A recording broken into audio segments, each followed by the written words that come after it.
Pronto, estou gravando. Alguém quer fazer alguma pergunta sobre o filme? Eu fiquei muito curiosa em relação ao nome do filme. Ah, Se você puder falar sobre o nome dele, assim, o que você pensou para nomear o filme. claro, claro. É, eu estava lendo um livro nessa época. O livro, eu tinha acabado de ler o livro do Walter Hugo Mãe, que é um escritor, um escritor que eu gosto muito. Ele é português. E aí tinha uma frase desse livro. É uma frase desse livro, só que eu puxei de memória. A frase é: triste como a chuva num recreio de colégio. Eu coloquei mais triste.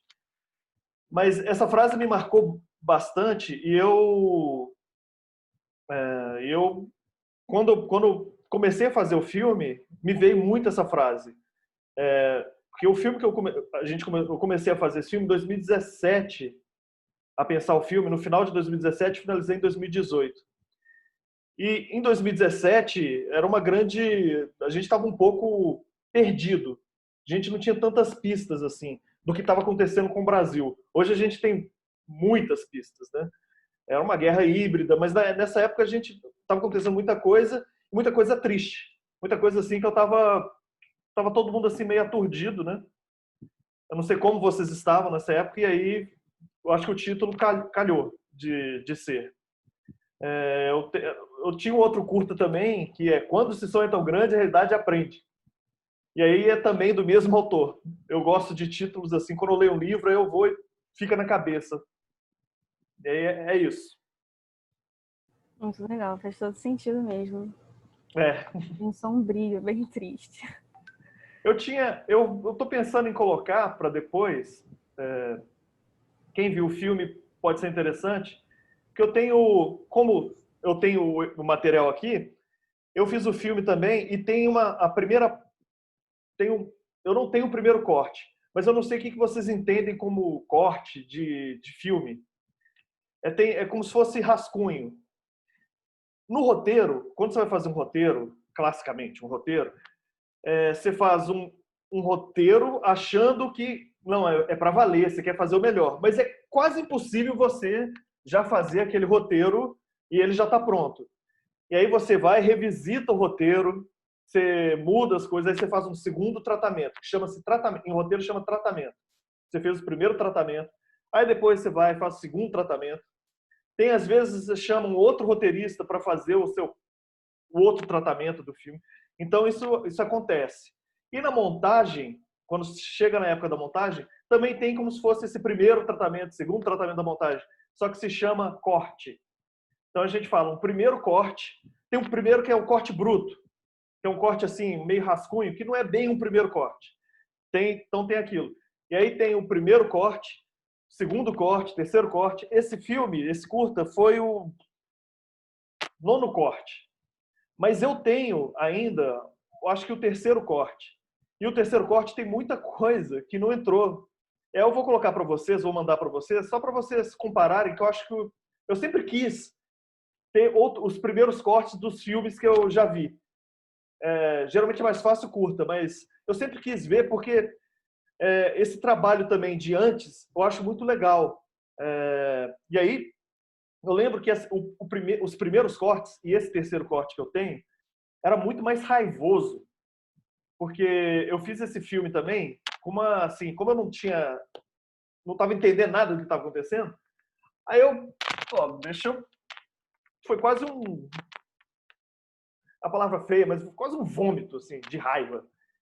E aí o primeiro corte era quase panfletário, era um corte muito de ódio e muito de quase panfleto, é quase fora Temer. Nessa época não era Bolsonaro, era quase fora Temer. E aí eu mostrei para um amigo que trabalha, né? Trabalha no audiovisual. E aí, e uma amiga também. Essa amiga falou: Olha, eu só tô achando que ele tá um pouco. Tá bacana, mas ele tá meio, né? Tá meio panfletário. E aí eu fui cortando algumas coisas. E é isso que nesse terceiro corte que eu vou enviar para vocês vão perceber. Tinha uma ideia fixa minha que eu ia usar fotos. as fotos foram caindo. Eu fui mostrar, é engraçado que eu fui mostrando para esse meu amigo. Esse amigo é o Aurélio Aragão. Quem é da Eco talvez vá conhecer. Se não conhece, vai conhecer. Ele é roteirista. É bem bacana, porque ele trabalha com roteiro. E eu conheci ele há muito tempo. Então, ele fez comigo um trabalho de roteiro na montagem. Ele é roteirista. E ele ficou do meu lado durante uma semana, todo dia. O filme já no seu quinto corte. Ele sentou comigo e a gente foi trabalhando o roteiro da edição. Então, a coisa foi se mudando. E eu lembro que foi assim, ele, não, Mauro, acho que você não pode colocar essas fotos. Aí eram 5 fotos, eu acho. Aí eu fiz um corte com 4. Aí ele, melhorou. Aí eu fiz um corte deixando só 2. Aí ele, tá melhor, mas... Aí eu desisti, tirei as fotos e realmente ficou melhor. Mas você se apega à sua ideia. Porque esse filme também é um filme que eu fiz. É engraçado como a gente pensa assim, essa coisa da inspiração, e como é um curta dá para se fazer sem especificamente escrever um roteiro dependendo do curta. E é um documentário, mas é um documentário que eu não filmei nada. As imagens que eu tinha, que até o Aurélio filmou, foi de 2011, que era para um outro projeto. Era um projeto que era sobre a Copa do Mundo. A gente filmou muita coisa. A gente filmou de 2011 a 2014, inclusive durante a Copa. E aí tinha muitas imagens. Só que os filmes o nosso projeto deu errado. Teve vários problemas. O último problema, a gente descobriu o personagem, aí a gente descobre, esse personagem, a gente filmou o personagem, e aí o personagem, o William Bonner fala pra gente, e o personagem tal morreu. Aí a gente acabou o filme. E aí a gente desistiu do filme. O filme, mesmo assim, a gente continuou gravando. E aí, quando aconteceu esses problemas do impeachment e por aí vai, eu me lembrei dessas cenas. E eu pensei nas várias filmagens que a gente tinha, falei, não, o Maracanã, as cenas do Maracanã em construção são cenas muito ricas, que nem todos têm. Eu acho que essas cenas, elas precisam aparecer. E são, para mim, as melhores cenas, as mais fortes. E aí me veio toda a ideia do filme. Assim, mas a ideia como se fosse a estrutura do filme. Em roteiro, a gente fala, a gente tem o argumento, a gente tem a ideia, aí desenvolve o argumento e chega e começa a escrever, antes de escrever o roteiro mesmo em si, geralmente a gente faz uma escaleta. Escaleta é basicamente um esqueleto que a gente coloca a gente já vai colocando cena 1, e aí a gente coloca quase que palavras-chave, né? E uma especificação do que acontece ali. Mauro encontra Bruno Souza na escola de comunicação. Aí a cena 2. Bruno Souza encontra na cantina, lá no Astérios, com a Micaela. E aí eles falam sobre alguma coisa. Aí você vai escrevendo. Cena 1 é isso, cena 2. E aí, é como se você pode até colocar em cartinhas, né? Então é um esqueleto da coisa, sem ser o roteiro, mas é a estrutura. Então você consegue ver a estrutura do filme só com a escaleta. Tem gente que gosta de fazer até, sabe aqueles postiches que são coloridinhos? Por exemplo, aí ele coloca o postiche amarelo é para o personagem principal, o postiche vermelho é para o antagonista, o postiche não sei o quê. E aí ele vai colocando nas cenas, nos postiches, a ordem. Cena 1, cena 2, cena 3. E aí a pessoa olha, não, eu vou trocar de lado esse lugar. Não, esse aqui sai fora. Na escaleta você tem uma ideia do que pode estar dando errado, do que pode estar dando certo. E aí só depois de você verificar a escaleta que você escreve o roteiro. A gente faz a escaleta para não ter... para poupar energia também. Porque imagina, você já... Não tem problema você já pegar uma ideia sua e já começar a escrever no roteiro. Não tem problema. Ainda mais quando é curta, é mais tranquilo. Agora imagina longa. Imagina uma série. Aí você já vai escrevendo, na hora que chegou na página 90, não está dando certo. E aí você olha e fala, caramba, você fica meio perdido ali. Aí você vai ter que reescrever tudo. Se você, então, faz a escaleta e aí olha lá para o que seria a página 90 na escaleta, você fala, peraí, De onde que esse personagem encrencou aqui? Eu não sei que solução dá. Não, é melhor mudar aqui. Então você não escreveu aquilo tudo. Aí você só muda na escaleta. Depois que você fica satisfeito com a escaleta, aí você escreve. É lógico, depois que você escreveu o roteiro, você... Eu estou falando isso, é uma analogia ao roteiro que eu fiz. Eu não fiz a escaleta, mas eu tive uma ideia. É uma ideia de que alguns filmes, principalmente de documentário, que a gente chama de filme dispositivo. Então, por exemplo, um filme dispositivo. Eduardo Coutinho, naquele filme... Tem um filme que chama Canções, é mais fácil. Filme Canções, do Eduardo Coutinho. Ele colocou, se não me engano, ele colocou no jornal, isso aparece no filme, uma chamada. Eu sou um cineasta, Eduardo Coutinho, e quero fazer um filme sobre qual é a canção da sua vida. E aí você vai me encontrar num lugar tal, era como se fosse um teatro, eu acho. E aí a pessoa chegava, não sei quem viu as canções, é um filme bem bonito. Aí tá lá o Coutinho sentado, já na... Nem sei se aparece o Coutinho, acho que não.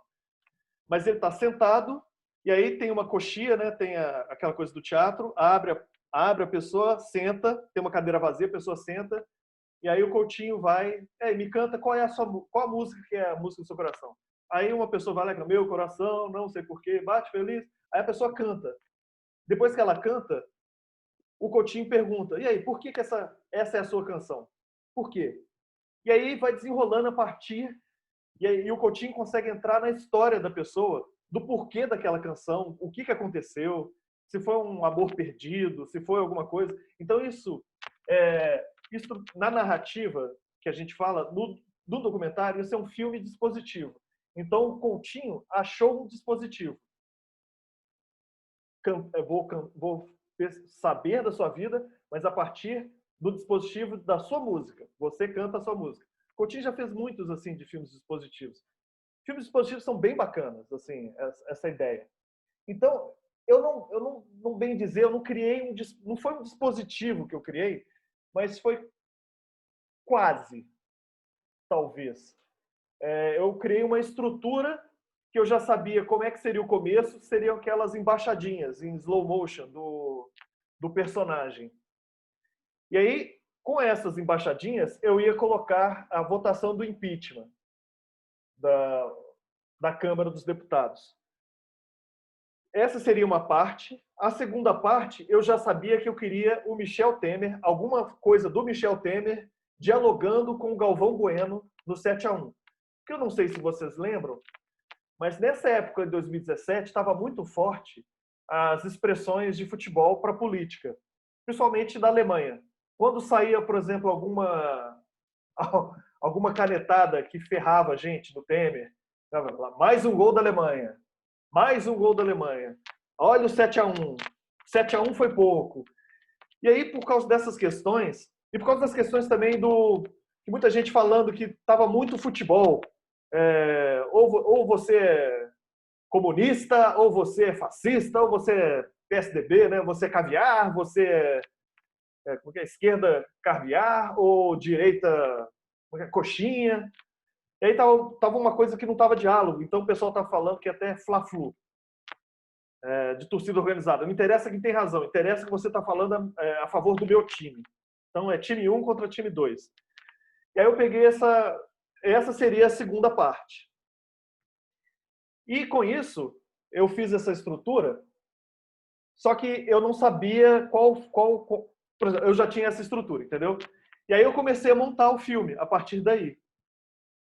Eu não sabia qual era o diálogo do Temer, mas o Temer, a hora que o Temer falou, a hora que o Temer fez a reforma trabalhista, aí eu quase comemorei, assim. Primeiro eu comemorei, é uma vergonha, eu comemorei. Tem o filme? No segundo seguinte, eu falei, me ferrei. Reforma trabalhista, o Brasil se ferrou. Porque com a reforma trabalhista ele fechou tudo do filme. Porque o filme, a gente olhando bem,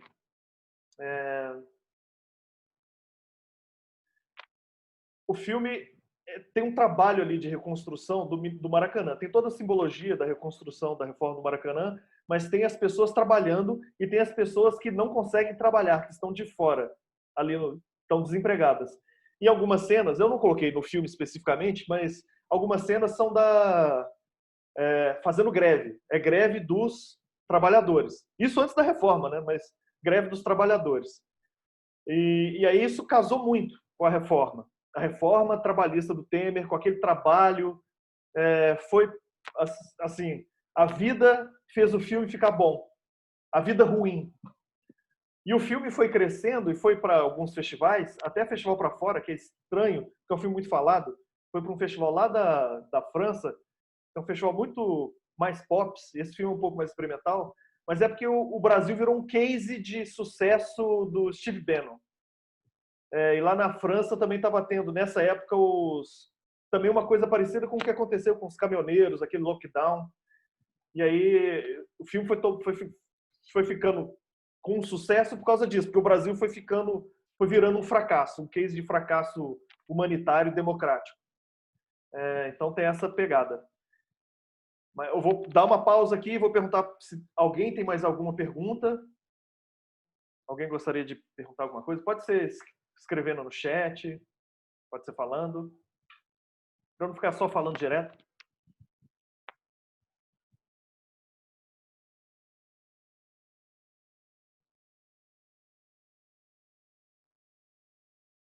Com vergonha?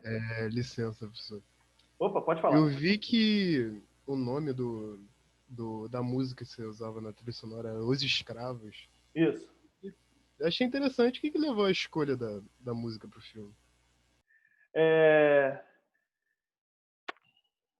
O percurso da música. Eu não sou músico. Fiz recentemente um curso, aproveitando, né, dessa pandemia, um curso de trilha sonora. Descobri que eu não sou músico. Trilha sonora é uma coisa muito muito rica, mas ela também tem muitos problemas. Eu já vou lá atrás, tá? Eu vou aproveitar e falar alguma coisa de cinema aqui também para vocês, tá? Eu lembro do meu primeiro projeto. Eu vou chegar na sua... Foi o João que perguntou?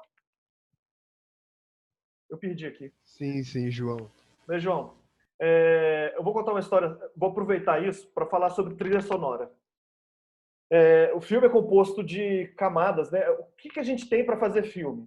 Assim, um filme. Um filme a gente tem o áudio e a... Opa, isso... Oh, que vergonha. Espera aí, eu deixei aberto aqui o... Espera aí.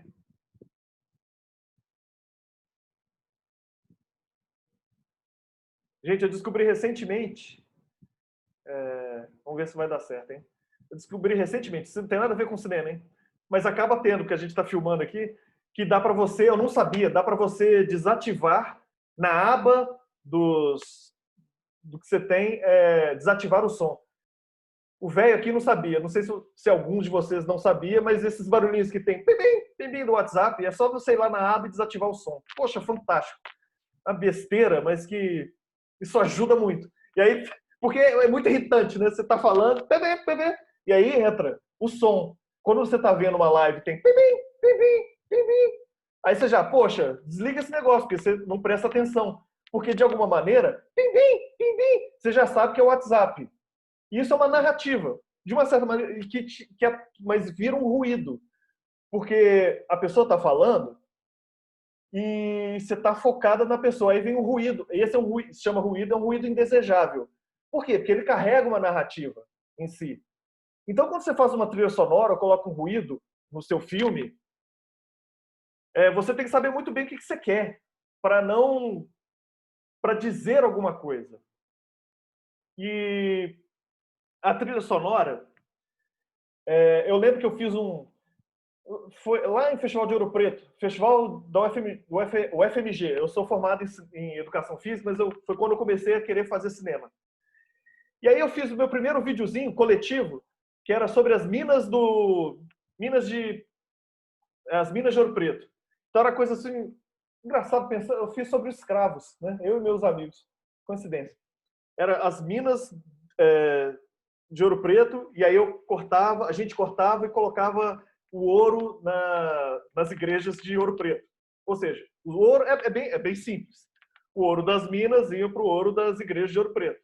E aí, antes era muito cena de mina, depois foi diminuindo, era muita cena de de ouro dentro das igrejas. E aí a gente foi exibir, só que a gente está fazendo outros trabalhos, esse foi um trabalho coletivo, e depois a gente teve que fazer outros trabalhos, e uma pessoa do grupo ficou responsável para colocar a trilha sonora, porque não tinha trilha sonora. Aí a gente falou, não, pode confiar em mim, pode confiar. Ah, beleza.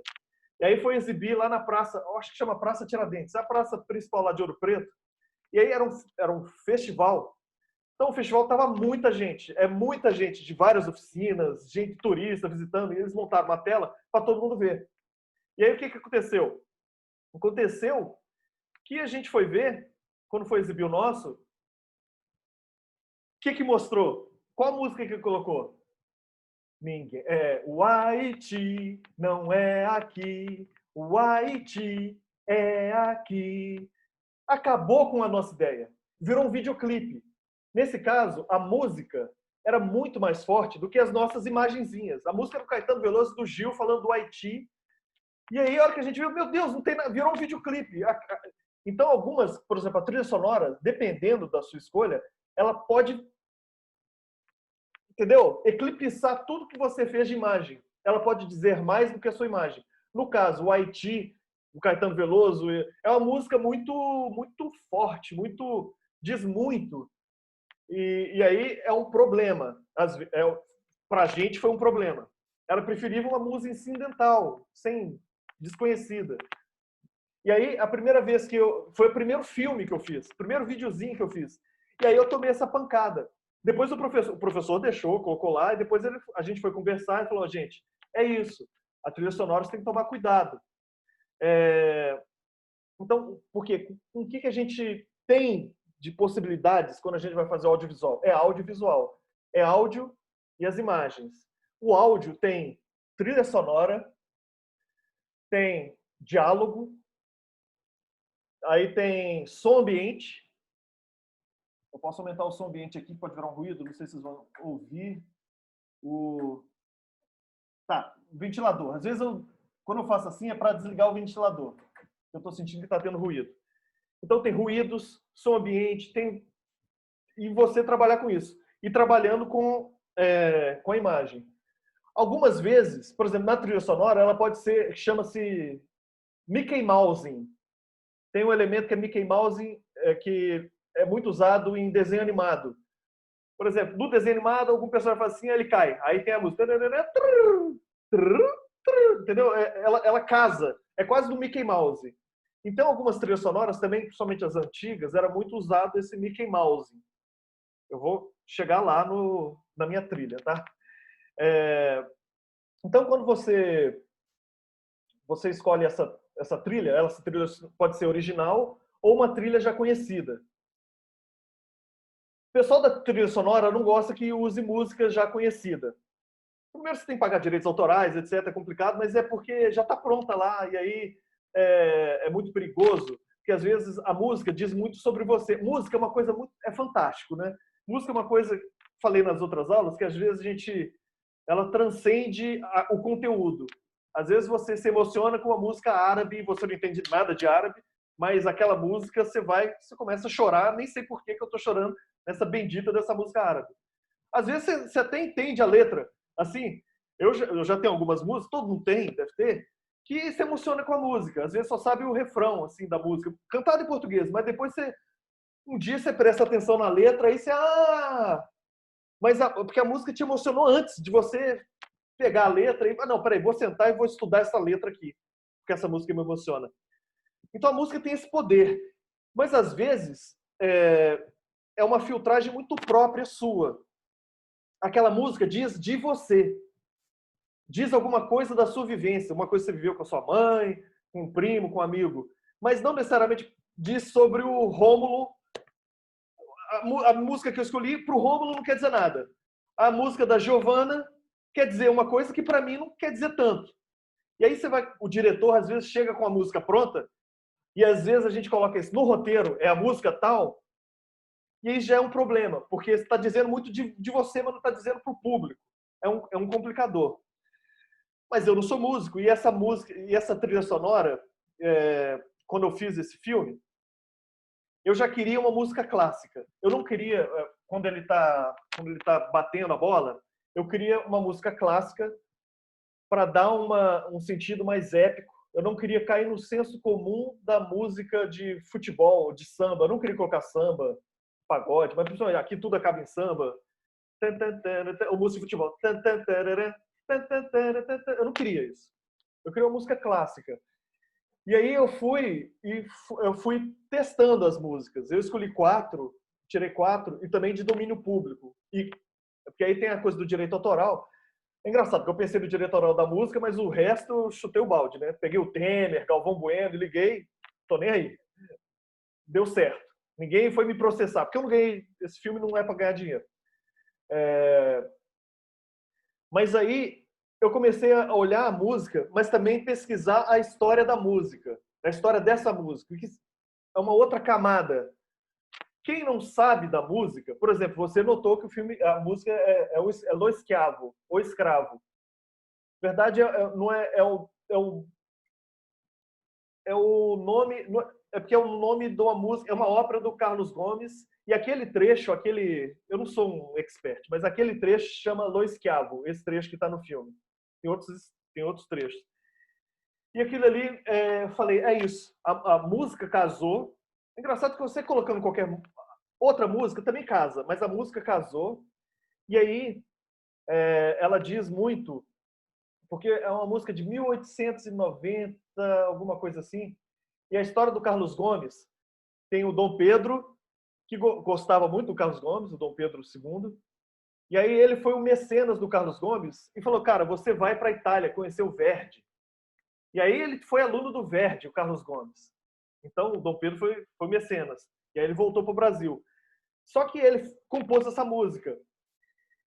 E teve um jeitinho ali para essa música ficou conhecida muito como a música da abolição.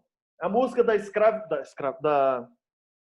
nossa, eu esqueço o nome da abolicionista, a Princesa Isabel. Essa música virou a música da Princesa Isabel, do abolicionismo. Só que para não ficar mal na fita, conta-se que o Carlos Gomes, para não ficar mal na fita com o Dom Pedro II, que não queria acabar com a escravidão, era reticente, na verdade,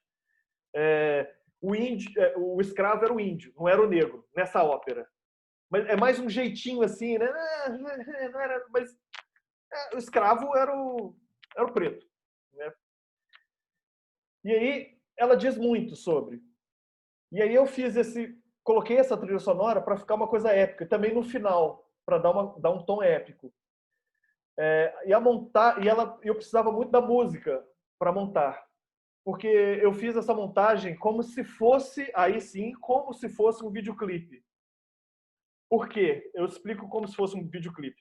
Primeiro, eu escolhi o áudio, a montagem do áudio. Significa, eu ouvi o impeachment do Temer, da Dilma Rousseff, as várias pessoas, eu escolhi o porquê dessas pessoas. Foi muito difícil, foram horas e horas e horas e horas. Chegou no momento que vou colocar no YouTube. E aí no YouTube trazia as mais engraçadas. Aí eu quase coloquei as mais engraçadas, né? Porque tem umas coisas absurdas lá. Aí eu falei, não, isso aqui não tá tão engraçado, não é para ficar tão engraçado. Uma coisa absurda sim, mas não engraçado. E aí eu escolhi as falas, eu escolhi o diálogo do Temer, qual seria, que é ele falando da reforma trabalhista, com o Galvão Bueno narrando o jogo. Então, a hora que eu sentei para a ilha, eu já tinha isso. E já tinha a música dando ritmo. E aí, a partir desse ritmo que eu fui montando as imagens que eu já tinha. Então, existe uma montagem, corta uma imagem, corta outra. Agora, essa aqui. Isso diz alguma coisa também. O ritmo da montagem. Essa aqui fica mais tempo. Essa aqui vai mais rápido. Por exemplo, a cena da mosca. A mosca é mais rápida. Aí ela sai. E a hora que ele berra também. Vergonha! Aí a mosca cai. Então, isso tudo, existe uma montagem também interna. Então, daquela cena, eu não cortei, mas aquela cena, o momento em que a mosca cai, é o momento que ele berra, vergonha! E aí, aquilo era importante. E eu só fui notar muito isso quando eu fui fazer a edição de som com um amigo meu, que ele também foi montar para mixar, para fazer em 5.1, que esse filme também tem em 5.1, que ele foi para um festival, aí eu falei, não, festival lá na Alemanha, eu vou colocar em 5.1, cinemão, e foi lindo, né? Mas nem em todo lugar a gente consegue ver 5.1. E aí ele falou, poxa, o seu filme é muito complicado assim, porque ele engana, ele não tem sincronismo labial. Pronto. Sincronismo labial. O que vem a ser sincronismo labial? Sincronismo labial é isso aqui, ó. Eu falando, pode ter um delay, não sei como está essa gravação, às vezes acontece no YouTube, que parece aquelas dublagens, né, de ruins. Então eu falo, mas a minha fala parece que eu tô mal dublado. O sincronismo labial é isso. Porque no cinema, geralmente, o profissional, você grava aqui a câmera e aqui a equipe de áudio. Grava separado. E aí se junta na ilha de edição. Por isso que tem a claquete. E a claquete não é só uma brincadeira. Por isso, você pode fazer a claquete com a mão. Só que você... Aqui, ó. Então, na claquete, junta a imagem. A hora que a mão... A hora que você vai colocando frame a frame, a hora que essa mão juntou... Tanto que a claquete melhor é quando você faz isso. Não quando você faz isso. Porque se você faz isso e deixa a mão aqui, pode confundir. Porque você tem que pegar exatamente o momento em que a mão encostou, aí você vai pegar no áudio o barulho da palma. Aí você junta o barulho da palma com a claquete e dá a sincronia. Hoje tem umas coisas assim, agora algoritmos, inteligência artificial, chama e-learning. A inteligência artificial aplicada nos computadores se chama e-learning. É inteligência artificial. O computador pega as ondas sonoras, aí se você gravou um som guia, hoje é mais fácil. Se eu gravo com o celular, eu gravo o áudio, é um som guia, mas eu gravo o áudio valendo aqui. Aí ele compara as ondas com essa onda. Aí dá o sincronismo labial. Tá. No meu caso, qual que é o problema? Não teve sincronismo labial. Não tinha ninguém falando para a câmera. Ótimo. Poxa, isso é uma maravilha para editor. Ah, maravilha. Só que o babaca aqui... Não é babaca, é porque estou querendo fazer charminho. Só que eu escolhi fazer quase que um Mickey Mouse da trilha sonora. Não da trilha sonora, não só da trilha sonora, mas também das falas, da entonação, do momento mais...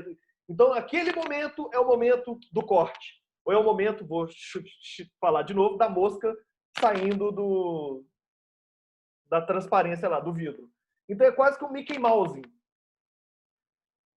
Eu estou falando um monte de coisas. Se vocês tiverem alguma dúvida, vocês entenderam o Mickey Mouse e essas coisas? Deixa eu ver aqui. Não. Ah, tá. Das imagens.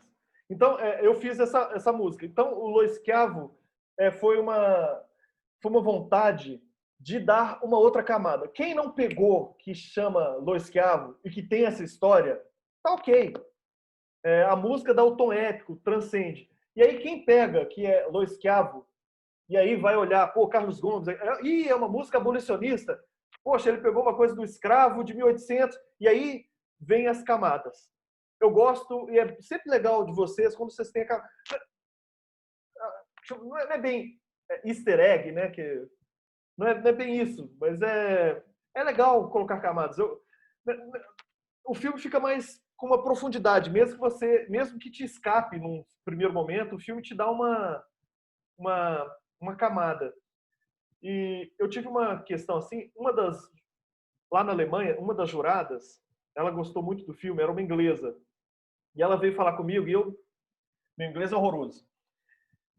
Até para entender. Não, para falar é pior, mas para entender também ele não é bom não. Aí eu tive uma inglesa que ela estava falando comigo e ela começou a falar e falou, do pouco que eu entendi alguma coisa. Ela falou assim, olha, eu não peguei tudo, mas o filme, ele me trouxe coisas, ele me trouxe uma urgência. O jeito como você fez o filme, porque vocês viram, né, o filme, imagina a legenda é muito rápida e tem questões muito brasileiras ali, muito, muito da questão. E ninguém estava entendendo o que está acontecendo no Brasil. Tanto que muitos alemães falam, o que está acontecendo? Me explica aí, a Dilma é corrupta, não sei o quê. E aí eu expliquei do pouco que eu estava entendendo do Brasil, porque ninguém estava entendendo do Brasil nessa época.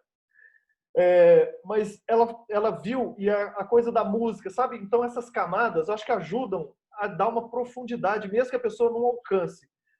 E eu senti isso vendo vários curtas, por exemplo, curto da Filipinas falando de uma questão lá que eu não sei, mas eu senti, sabe?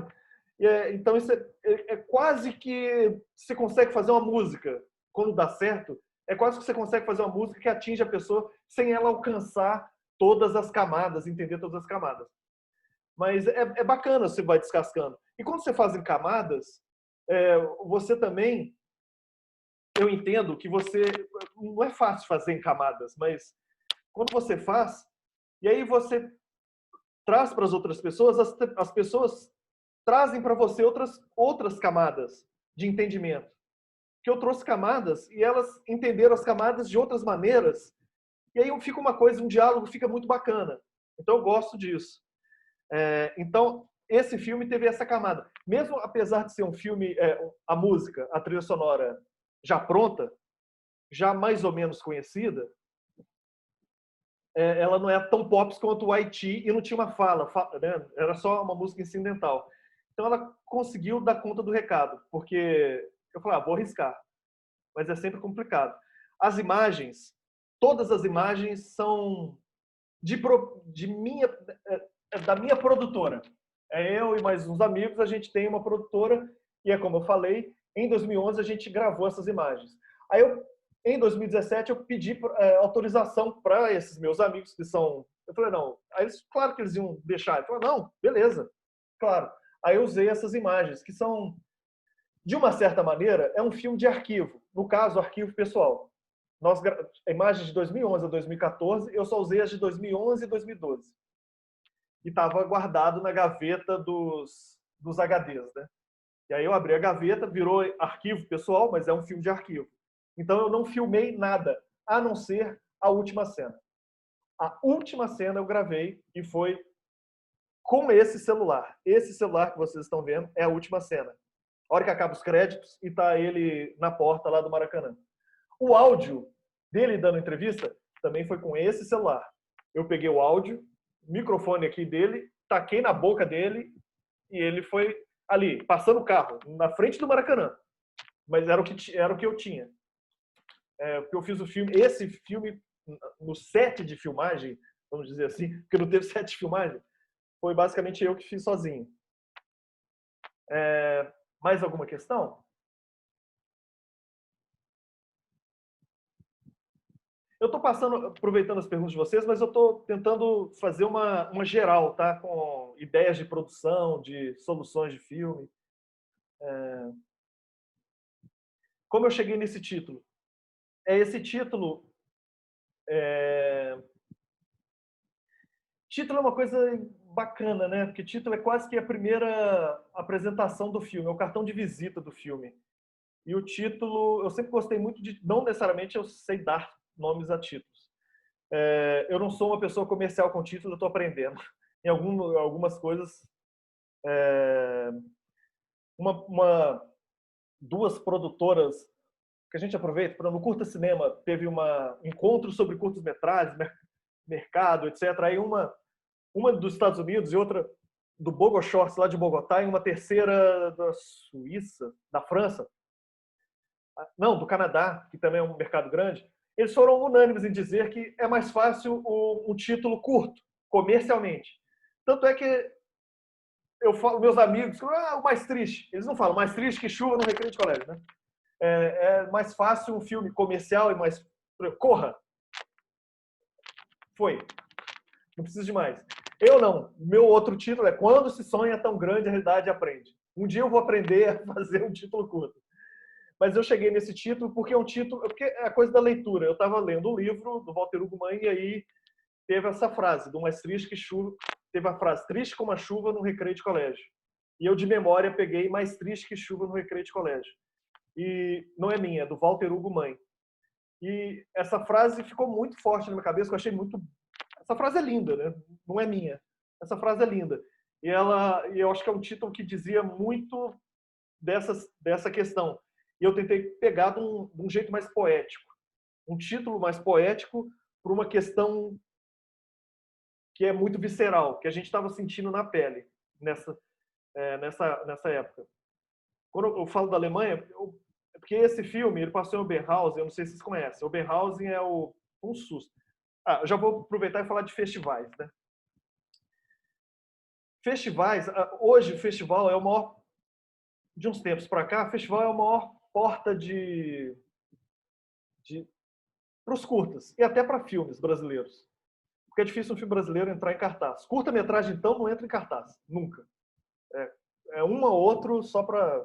Assim, nunca. É 0,0001. E aí, os festivais eles são importantes para o filme, porque os filmes são importantes, os filmes só nascem quando são vistos. Quando o filme não nasce, quando o filme não é visto, ele hiberna e ele pode morrer. Ele renasceu agora quando eu passei o link para vocês viram, então o filme voltou a viver. Voltou a viver, voltou ao diálogo. A gente está dialogando aqui sobre o filme. E aí, quando eu fiz o filme, é muito comum, porque é muita gente fazendo filme, ainda mais curta-metragem, e é muita gente boa. E eu só estava recebendo não. É muito normal. O normal, quando você faz um filme e quer mandar para o festival, o normal é receber não. Eu sempre recebia, por exemplo, dos ingleses, unfortunately, seu filme não foi aprovado, porque foram mais de 3.000 inscrições e a gente só escolheu pouco. Isso é o mais normal. O anormal, para mim, é você ser aprovado, é você ser selecionado. E aí tem questões de curadoria. Não quer dizer que seu filme é ruim, não quer dizer que seu filme é bom, não quer dizer... Às vezes é uma sorte, às vezes é uma conjuntura. Esse filme começou a ficar mais forte em 2018. Em 2017 não era tão forte por uma conjuntura internacional, conjuntura de Brasil. E esse filme foi mais visto lá fora do que aqui no Brasil, num determinado momento. Depois ele passou a ser exibido no Brasil, mas ele passou a ser visto mais lá fora. Aí eu conversei com um professor lá desse festival dessa cidade, que chama Obenhausen, e ele falou também que ele tinha, só situando, Obenhausen tem 2 curtas, tem 2 festivais só de curtas, tirando os festivais Veneza, Cannes, mas Veneza, Cannes, Locarno, são festivais para longa-metragem e tem os curtas, mas o carro-chefe são os longas-metragens. Mas tem festivais que são só de curtas. Aí os mais famosos e os mais importantes do mundo é Obenhausen e Clermont-Ferrand. Obenhausen, na Alemanha, ele é o festival mais antigo do mundo.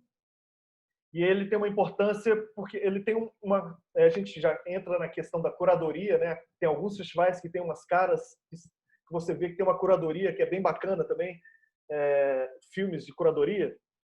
E Obenhausen, com o tempo ele nasceu, ele é um filme que pega um pouco mais o lado experimental e político, de uma certa maneira. Obenhausen, na Alemanha, ele era um festival importante, histórico, é o mais antigo até hoje, tem 73 anos, 74 agora, não sei ao certo, por aí. Não sei, acho que estou confundindo, 65 ou 75. Mas ele conseguia exibir filmes da cortina filmes da Rússia, filmes da Alemanha Oriental, filmes da cortina de ferro, porque existia uma Guerra Fria. Os outros festivais não exibiam os filmes de trás da cortina, dos comunistas. Esse exibia os filmes dos comunistas e os filmes dos não comunistas, dos capitalistas. Então lá, tem muita gente histórica estreou nesse festival, Oberhausen. Agnès Varda, Truffaut, Martin Scorsese, um monte de gente famosa, aí com seus curtas. Aí você fica assim, tá. Aí o filme passou lá em Oberhausen. Então essa foi a importância. Ele estreou lá e ganhou um prêmio do júri. Mas eu digo que foi muito também assim, foram mais de 3.000 filmes e eles escolheram, acho que para competitiva, escolheram uns 20, de 3.000 para 20, e ainda ser premiado. Você tem que tomar cuidado. Você não pode, sou foda. Não, foi uma conjuntura, porque, imagina, é uma curadoria para escolher os filmes. Aí as pessoas vêm, sei lá, por dia, uns 20 filmes, 20 curtas. E aí, você tem que ter a sorte que naquele dia a pessoa está bem. Ou que você viu um filme antes que não era assim, o seu filme destacou.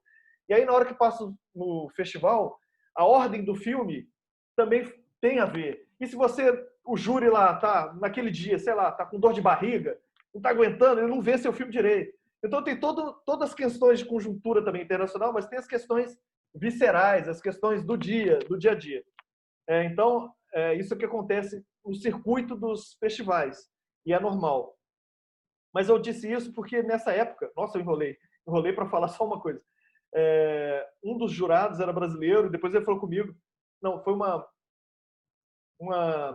outra mulher jurada, falou que esse brasileiro, que é do júri, ele começou a ver o filme e começou a chorar. Depois ele falou comigo, poxa, eu tô vendo a coisa do Brasil acontecendo, mas aqui na Alemanha bateu muito forte, aí começa a chorar. Então, acho que eu reputo a isso, que foi esse sucesso do filme na Alemanha. E aí, esse case fez o filme passar estranhamente em Clermont-Ferrand. E aí aquela coisa, Clermont-Ferrand e Oberhausen geralmente não exibem, é muito raro um filme exibir nos dois festivais. Porque Clermont-Ferrand são os filmes, por exemplo, estavam 2 curtas do Oscar, e um do Oscar passou em Clermont-Ferrand. Então Clermont-Ferrand são filmes mais clássicos, mais pops, de mais fácil degustação. E são filmes excelentes. A sessão que eu fui, eu era o filme estranho, eu era o apêndice. Eram 5 ficções muito potentes, mas muito assim clássico narrativas, e de repente solta um documentário brasileiro com Galvão Bueno conversando com o Temer, aquele experimentalismo. Mas eu acho que é por causa da França, que estava passando também por turbulência. Eles quiseram colocar ali. A Giovana tem uma pergunta aqui. Mauro, você comentou o curta, foi mais visto lá fora. Como você acha que um tema tão nacional quanto o do seu curta se comunica com pessoas que não estão inseridas na realidade política brasileira? Essa foi uma discussão muito forte que teve em Oberhausen, também em Clermont-Ferrand, mas muito forte em Oberhausen. Porque lá em Oberhausen, em 2016, 2017, acho que estava tendo uma questão, agora a gente já sabe, estava tendo essa coisa da guerra híbrida, estava acontecendo em diversas partes do mundo. E essa escalada meio fascista, meio turbulenta, estava aparecendo, em alguns lugares chegaram mais cedo, em outros, né? E aí ali, a gente viu, eu vi filme indiano, filme da Filipinas, e filme de outros lugares, e filme da França, com essas questões muito fortes. E a língua era a língua inglesa, né? Era a legenda inglesa. Então, imagina, você tem que entender uma questão da Filipinas lendo inglês, que já é uma versão, porque a tradução nunca é uma tradução, né? É sempre uma versão, ainda mais em legenda, que não é livro, é legenda. Às vezes uma língua, eu falando uma palavra em 10 segundos, não dá, fica maior escrevendo. Mas mesmo assim, aquela questão da transcendência. Eu percebi algumas urgências em alguns filmes, mas daí a importância do festival na coisa presencial é de você ir atrás da pessoa e falar, cara, eu saquei isso, mas aquilo ali eu não alcancei. Aí a pessoa pergunta. O que eu senti somente na Alemanha, porque em Oberhausen, na França, foi no ano seguinte. Na Alemanha foi em 2018, em março, abril de 2018, e na França já foi em 2019, em janeiro. Já tinha mudado muita coisa no Brasil. Aliás, em uma semana muda tudo no Brasil. E muda tudo para não mudar nada, né? É muita curiosidade das pessoas, porque as notícias que chegavam na Alemanha eram notícias... a gente estava brincando com as junk news, né? A vulgo fake news, estava em todos os lugares. Eu que chegava lá fora, era muita coisa mais de blog, não coisa do Jornal Nacional. Em 2017, o Jornal Nacional estava assim com o Temer, né, a Globo. Agora ela está brigando com o Bolsonaro por N questões. Tem a Record, tem N questões aí. E aí não chegava até eles. Então eles me perguntaram, e a partir do filme eles sempre chegavam aqui. E aí eu vou voltar essa inglesa que falou comigo, essa do júri. Ela falou assim, mesmo que a gente não entenda, você tem que fazer seu filme. Seu filme, ou se você quiser fazer outro filme, faça. Mesmo que você ache que ninguém vai entender. Faça, porque dá para sentir. Se você fizer trabalhar muito, igual o seu filme foi, essa urgência desse filme chegou até a gente. Mesmo a gente não compreendendo tudo. Mas o filme ele pode virar como uma porta de curiosidade para você pesquisar. Alguns filmes, depois eu fui lá no Google para ver o que está acontecendo na Filipinas. Essa coisa doida que estava no curto ali, eu fui e dei uma pesquisada. Então, é complicado porque você às vezes quer explicar demais. Que filme é dose, né?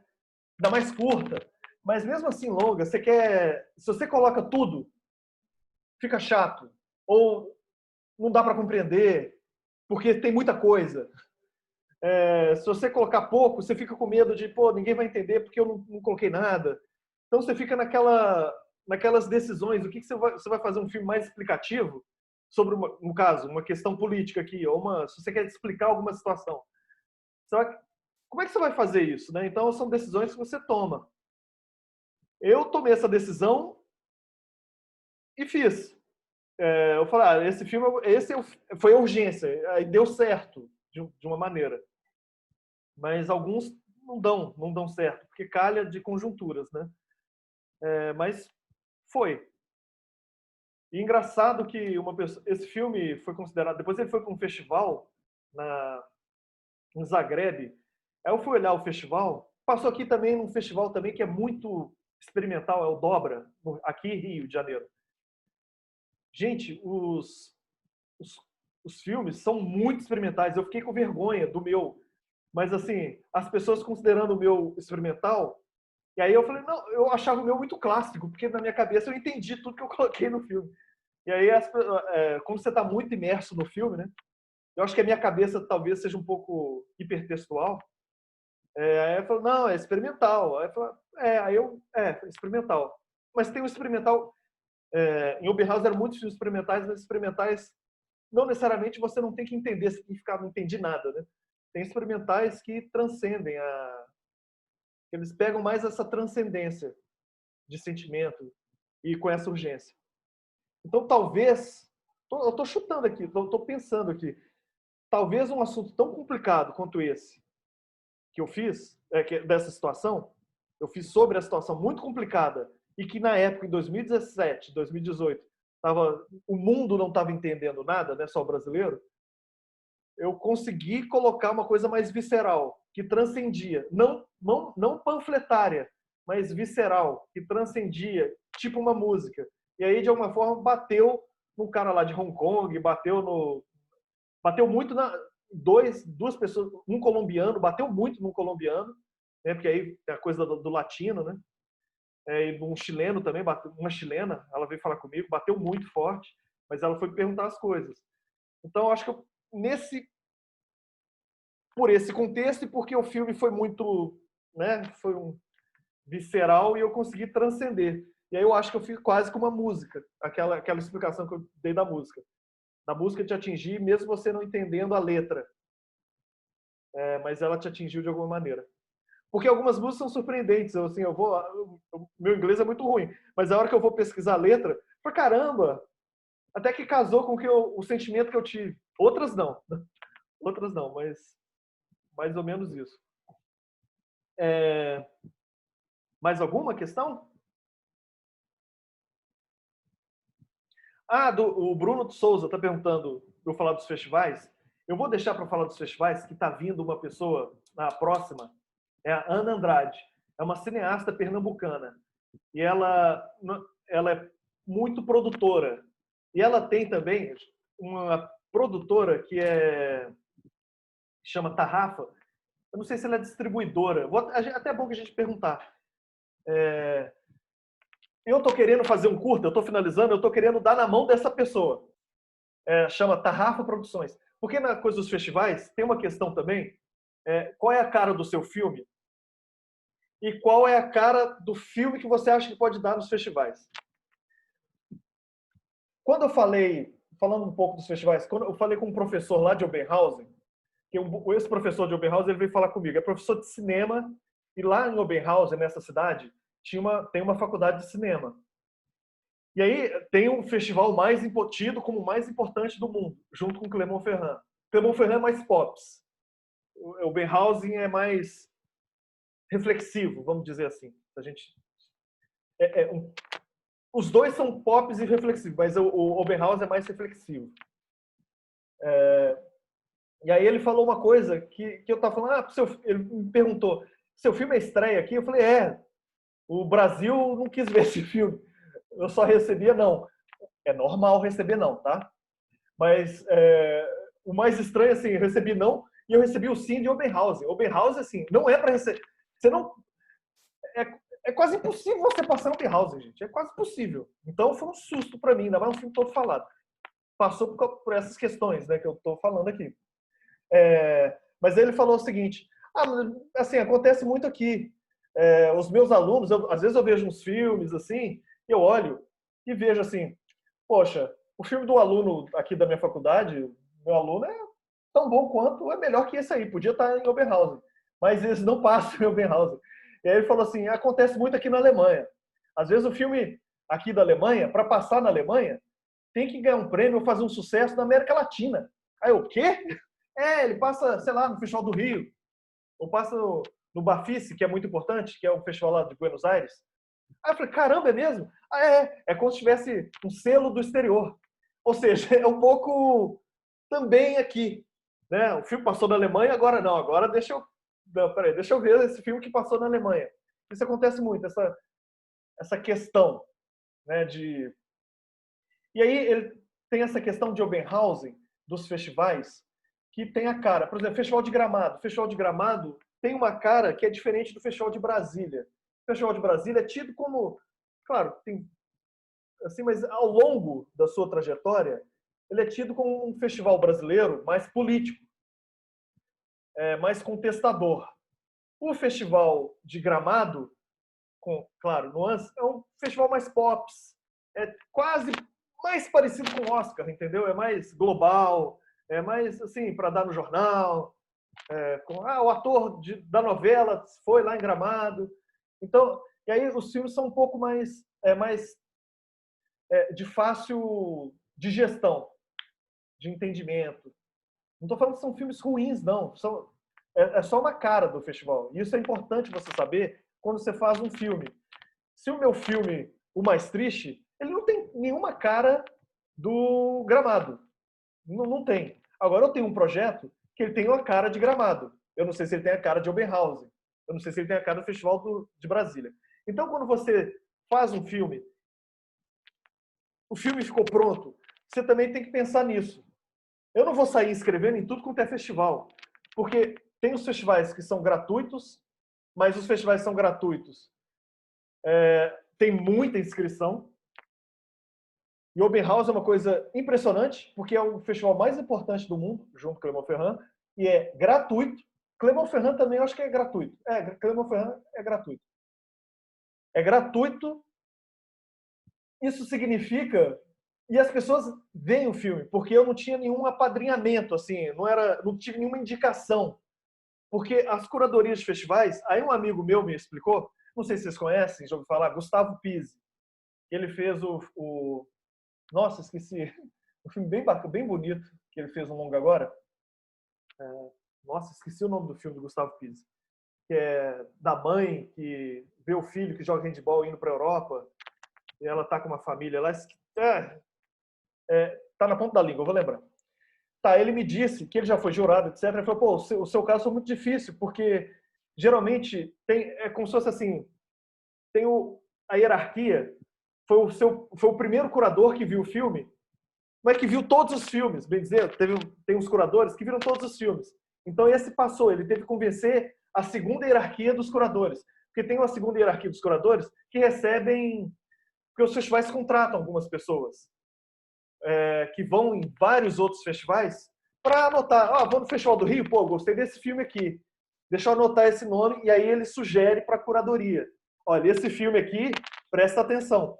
Às vezes, o que é bem legal, quando você mandar para festival, quando a curadoria é muito legal, e aqui no Brasil tem muita curadoria legal, e aí o curador, eu já vi falar, a pessoa já falou para mim, e já falou abertamente, olha gente, inscreva no festival, mesmo se não entrar, com as curadorias boas, as curadorias que pensam no filme, eu já tive vários filmes que eu não selecionei para esse festival, porque não era a cara do festival. E às vezes não é nem a cara do festival, porque tem muito filme meio parecido.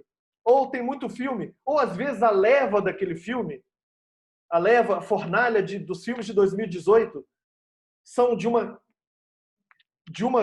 tal coisa que esse filme que é totalmente diferente não entre. Ou para esse filme totalmente diferente dos outros entrar, ele tem que ser totalmente diferente, mas ele tem que, de uma certa maneira, conversar. Porque alguns festivais eles são tema livres, mas eles falam uma grande proposta. O tema sei lá, diversidade da linguagem. Aí você tem que mandar um filme que se encaixa lá. É um grande guarda-chuva. E aí esses filmes entram. Então, para você entrar nesses festivais, quando você faz um filme, você tem que pensar muito em quais festivais. Porque mesmo os filmes gratuitos, os festivais gratuitos, dá um trabalho para você se inscrever. Porque você escreve lá o nome, você acha que não, mas na hora que você vê, você está 1 hora inscrevendo, você tem que ler as regras, que variam as regras.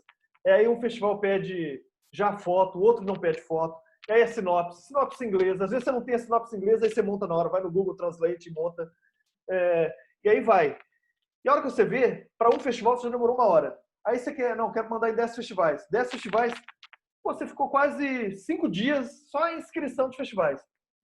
Eu estou falando dos gratuitos. Eu caí assim, chutei o balde, vou mandar para Berlim, porque é Brasil, Alemanha. Ele não foi selecionado para Berlim.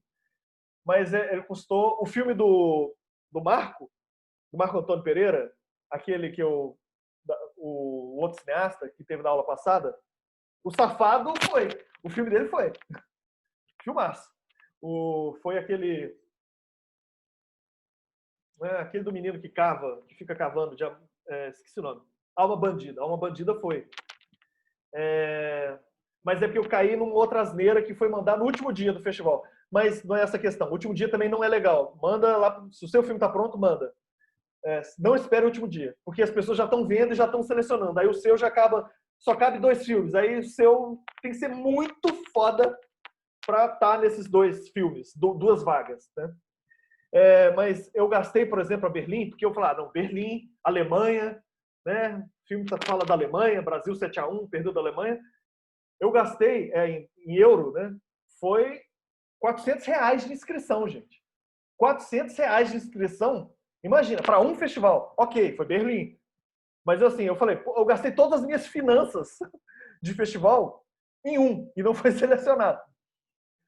Mas aí ele entrou nos que foram gratuitos. Então, você tem que saber muito bem em que momento enviar. E não é só isso. Nossa, eu falei que eu queria chamar a pessoa e eu estou falando tanto de festival e eu queria falar do próximo. Que existe também a logística de qual que envia, porque também tem a questão tem festival que só aceita, geralmente festival grande só aceita estreia. Aí tem as estreias. Estreia mundial, que não aceita nem que estreou no seu lugar, no Brasil.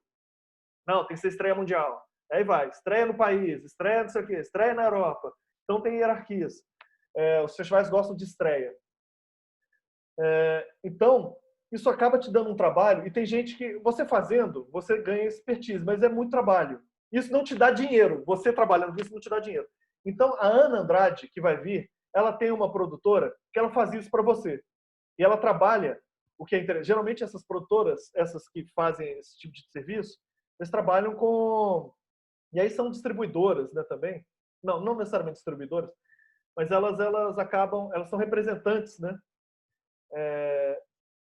E elas fazem esse trabalho para você, de inscrição no festival. Elas planejam, não, vamos começar a inscrição nesse festival, depois vamos para o outro. Vamos tentar no exterior ou vamos tentar primeiro caseiro, aqui em casa? Esse filme, você acha que tem fôlego para isso? Então, existe uma discussão de estratégia para você melhorar, tentar ter mais chance de circulação do seu filme.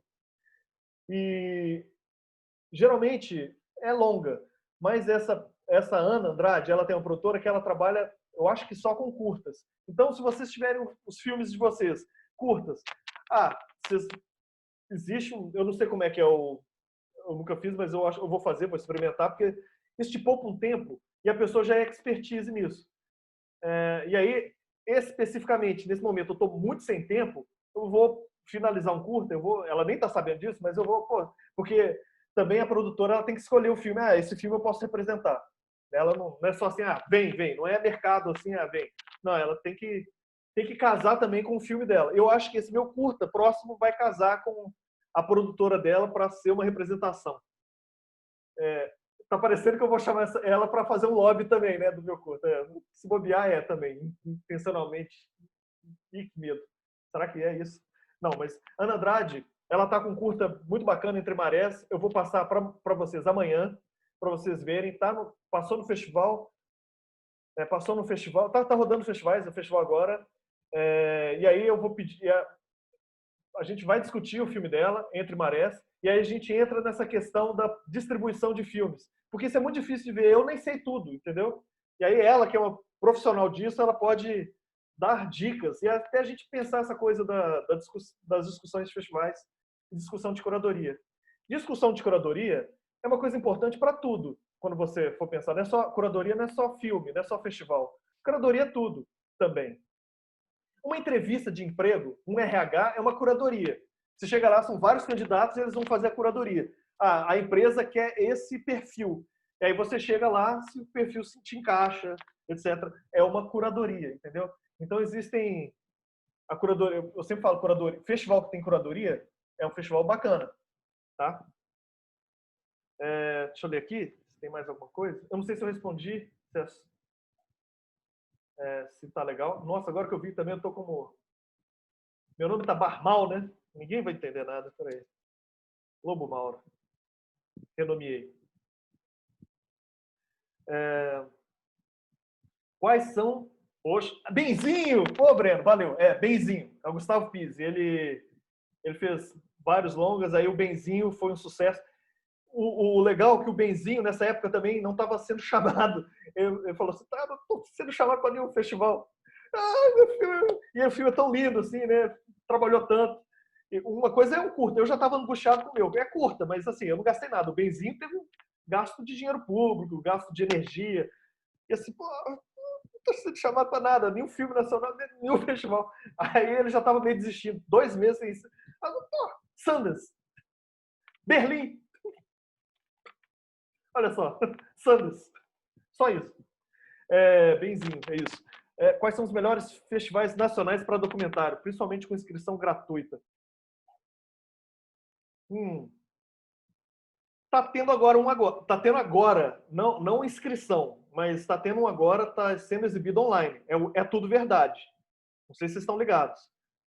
Hoje tá tendo um filme. É uma semana de filme. O É Tudo Verdade é considerado o principal festival de documentário do Brasil. Bobear da América Latina. Um outro também não é fácil de entrar, ele dava prêmio em dinheiro. Eu não lembro se é gratuito, eu acho que é. Posso, não tenho certeza. Os festivais hoje, eles estão... tem alguns festivais que eles mesmos fazem a inscrição por eles mesmos, usam Google Form da vida. Você pode escrever no site deles, mas tem alguns que estão terceirizando para outras empresas. Isso já tem um tempo. Empresas online, que aí você preenche formulário. Aí tem vários... É tudo inglês, tem inglês, tem empresa inglesa, empresa francesa, que eu já vi. Os mais famosos Film, Freeway, tem vários, na verdade.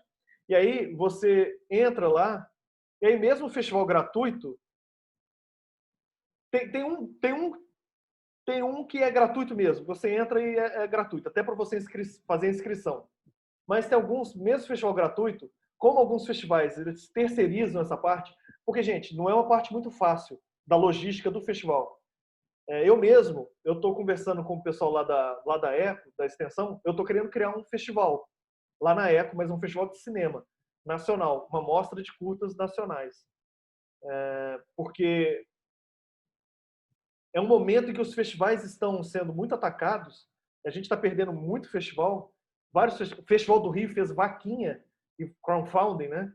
Vários festivais estão fazendo crowdfunding, vários festivais deixaram de existir aqui no Brasil porque estão sendo atacados, né?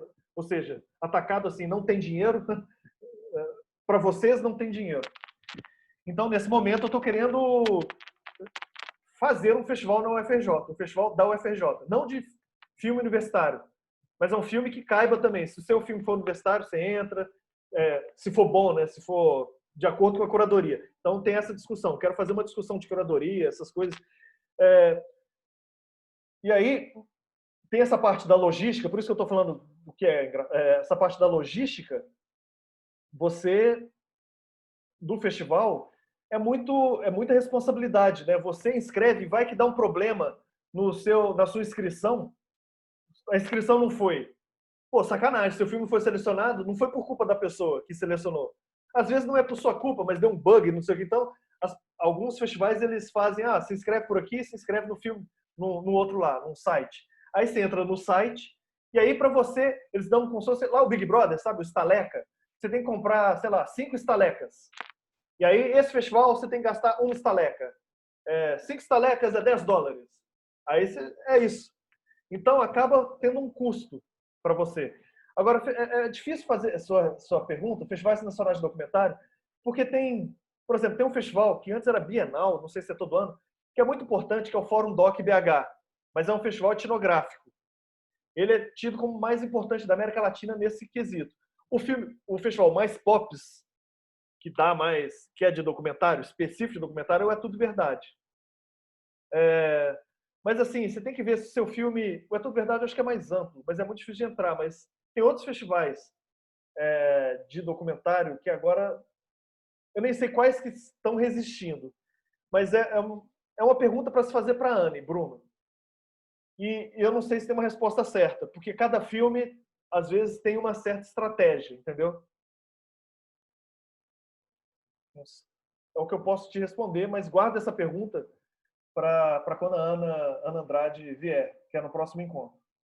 Eu acho que vai ser bem legal essa conversa, que é uma conversa que sai um pouco da questão do filme em si, né, dos filmes, analisar o filme, e vai para uma questão geral que permeia a gente. Até quem não faz filme, quem não quer saber de fazer um filme e mandar para o festival, eu acho interessante vocês saberem o que é essa coisa dos festivais, de curadoria, do trabalho que dá. Falando disso, o meu curta passado foi um curta que eu fiz e acabei virando um filme de futebol do Clube Atlético Mineiro. É meu time. Mas para eu entrar nesse... Porque eu tinha que gravar com 2 jogadores. O Atlético tinha acabado de ganhar a Libertadores da América, o grande título do Atlético. E aí eu entrei na cara dura, eu falei, cara, eu quero esses 2 jogadores participando do filme. E aí o diretor de comunicação do futebol é um outro mundo, é um mundo à parte, milionário, é um outro mundo, gente, é outra coisa lá. Eu sou um ET, eu entrei lá, um ET entrou, e aí, por sorte, depois de algum tempo, o cara foi aceitando. E aí eu filmei, tá. Aí eu lembro que depois que eu já estava quase concluindo o filme, ele me ligou, falou, pô, Mauro, tô ligando aqui para você, isso o filme já tinha aceitado, já tinha filmado com os 2 jogadores, tô ligando aqui para você que eu tô com um grande amigo aqui, tô jantando, e ele trabalha exatamente com filmes, eles representam o filme. Isso que eu acabei de falar, da empresa que você, olha, meu filme está aqui, você trace a estratégia e faça as inscrições nos festivais. Esse cara trabalhava com isso. E aí ele falando assim, pô, tô falando com um cara aqui, e aí eu falei, pô, tem um cara aí que tá fazendo filme do Galo aí, curta-metragem. Aí eu falei, pô, que legal. Poxa, o cara é, né, legal, né? Só que esse cara disse que, esse diretor de comunicação, poxa, ele me disse que você não está ganhando dinheiro com isso. Aí eu falei, não, eu estou perdendo dinheiro. Se você pensar só em dinheiro, eu estou perdendo. Eu gastei dinheiro de passagem, de avião para Belo Horizonte, gastei tudo do meu bolso. Eu não ganhei edital para isso. Geralmente se faz com edital, mas esse filme eu queria fazer rápido. Foi sem edital. E edital agora é um outro papo.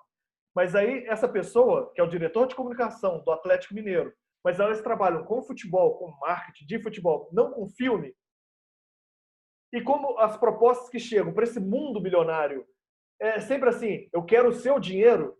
Pô, aqui tem muito dinheiro. Pô, você tá cheio de dinheiro aí, vai pro Flamengo. Pô, o Flamengo tá cheio de dinheiro. Eu tô aqui com um filminho, me dá um dinheirinho aí para fazer meu filminho do Flamengo. Então, a pessoa que tá lá, ela já pensa assim, esse cara quer ganhar dinheiro, esse cara quer ganhar dinheiro. Aí quando ele descobriu que eu fazendo um curta, eu não estava ganhando dinheiro, aliás, eu estava pagando para fazer o curta, aí ele, poxa, eu não sabia, cara. Achei que você estava ganhando. Aí eu falei, não, curta-metragem não dá dinheiro, nem quando... os prêmios geralmente não são dinheiro. Você gasta dinheiro para fazer inscrição. Você gasta dinheiro se você quiser viajar com o filme. Então é um mundo meio doido, né? Assim, cinema não é para pobre. Nessa hora você fala, cinema não é para pobre, né? Porque como é que você vai, né? É chato falar isso, mas cinema infelizmente não é para pobre. Mas a gente tem que resistir, a gente tem que criar alguma brecha, fazer alguma brecha, tentar de alguma maneira fazer filme, porque fazer filme também é um direito de se expressar audiovisualmente, é um direito de todos e não exige nenhum brilhantismo, não é nenhuma eu fiz um curta, eu fui pro Oberhouse, eu não sou o gênio da raça, longe disso, longe, passou longe, só um trabalho naquele filme. Mais alguma questão? Eu ia falar uma coisa que esse filme também passou numa mostra do cinema negro. A princípio, parece ser um filme só político e um filme político e um filme de futebol. Tem temática negra nesse filme? Eu vou passar essa pergunta para vocês. Se tem, onde que vocês viram? No caso, nos trabalhadores, né? A galera lá do Maracanã, tanto trabalhando no Maracanã quanto lá fora, que aparentemente não conseguiu emprego, né? Isso aí, Breno. Sim. Bem forte, E bacana. o cara da embaixadinha, né? Com a camisa do Brasil. Isso. Se você vai trabalhar com essas questões assim gerais, que mexe com estrutura, você vai fatalmente assim, você vai quase resvalar, assim, quase não, você não vai conseguir resvalar em alguma questão estrutural, seja do racismo, seja do machismo. Alguns são um pouco, né, tem a gordofobia, mas é um pouco mais específico, mas você vai entrar, mesmo você não fazendo um filme específico sobre essa questão estrutural de preconceitos, que é esse caldo que a gente vive, que a gente está imerso nesse caldo de preconceitos e pré-conceitos, você vai cair. Então, quando eu fiz sobre a reforma trabalhista, a reforma trabalhista é preto, né? É questão de pobre. Questão de pobre são os pretos. No Brasil, pobre é preto, tem cor. Então, ele trabalha com isso. E, especificamente, assim, eu não escolhi. Quando eu e meus amigos, a gente foi fazer o filme lá no Maracanã com os trabalhadores, a gente não escolheu, não, eu quero esse negro. Não, a gente foi com os trabalhadores.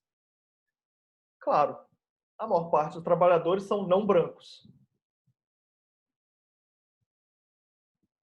Eu vi uma ou duas mulheres. Tem até no filme. Eu fiz questão de passar uma mulher. Tem uma mulher passando com um carrinho, olhando com um cara de cabelo louro. É a única mulher no filme.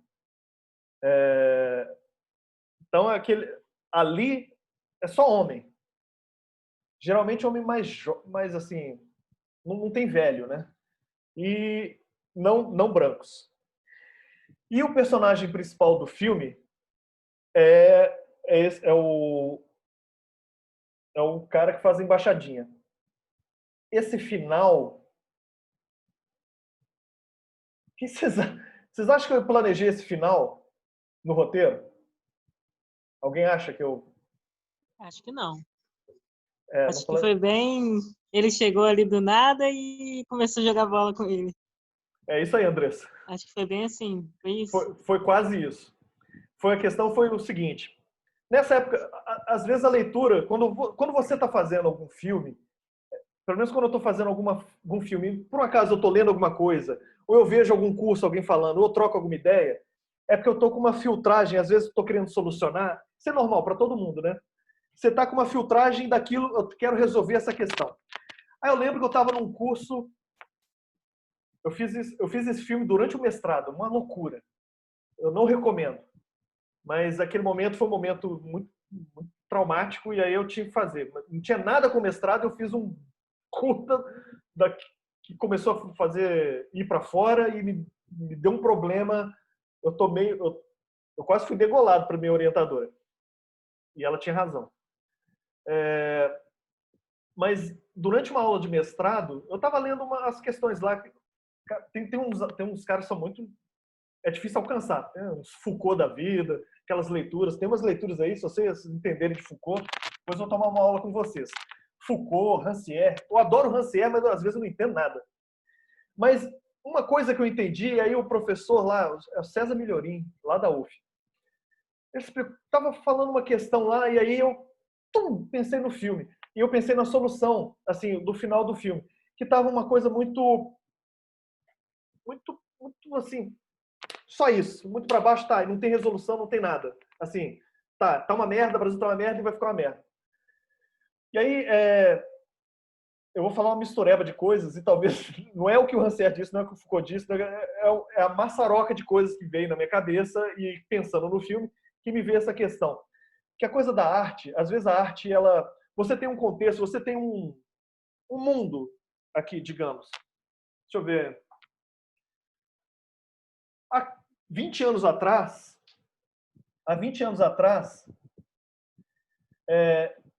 eu usei meu cabelo 15 anos. Por 15 anos usei com trança. Soltei meu cabelo, soltei o black por questões de tô isolado. E aí eu gostei, assim, mas eu usava trança. 15 anos atrás. Mais de 15 anos. Quando eu comecei a usar trança, as pessoas olhavam muito, muito para mim. Eu usei trança embutida, eu fui lá para o sul. Primeira vez que eu usei trança embutida e fui lá para o sul. Eu parecia um ET. Eu fui junto com dois amigões, meus dois eram alemão. 2 louro e o cara lá. Foi muito estranho. E aí eu notei que com o tempo, eu usando sempre trança, mais de 15 anos usando trança. Há uns 3 anos atrás, de repente eu passei desapercebido. Eu era trança, cara, só trança. Porque os cabelos começaram a soltar, né? Os nossos cabelos, né? Cabelos ficaram bacanas, assim. E aí teve uma aceitação. O que eu quero dizer assim, tem um contexto, determinado contexto, que, só citando a coisa do cabelo, que o meu cabelo não é socialmente bem visto. Agora, nesse contexto, esse cabelo já é socialmente bem visto. Tem lá atrás, quando a homofobia, a fala homofóbica, passava batido. Hoje, se alguém falar uma fala homofóbica, dependendo de onde está, a pessoa é xingada, não sei o quê, porque já não se aceita essa fala homofóbica. Então, tem coisas assim que tem eu estou falando de contexto, mas é como se fosse uma estrutura, uma coisa sólida. Não, tem uma coisa sólida que é construída por todos, que forma uma questão sólida de vivência. E aí, sei lá, 20 anos depois, essa coisa sólida de vivência é outra. Então, nessa coisa sólida de vivência, eu entendo a arte como a questão que a obra artística, ela aponta, muitas vezes, as obras, tem obras que apontam, tem obras que fazem uma rachadura, pequena rachadura nesse concreto de situações, e tem obras que apontam até para uma outra coisa que não existe. Por exemplo, não, vai apontar para aquilo. Aí, às vezes, essa obra estava fora do seu tempo. Daqui a 10 anos que você vai revisitar aquela obra que você entende. Que agora aquela obra está aqui, mas é daqui a 10 anos, mas a gente está aqui. Então, essa obra, a arte pode apontar para outras coisas, outras fraturas.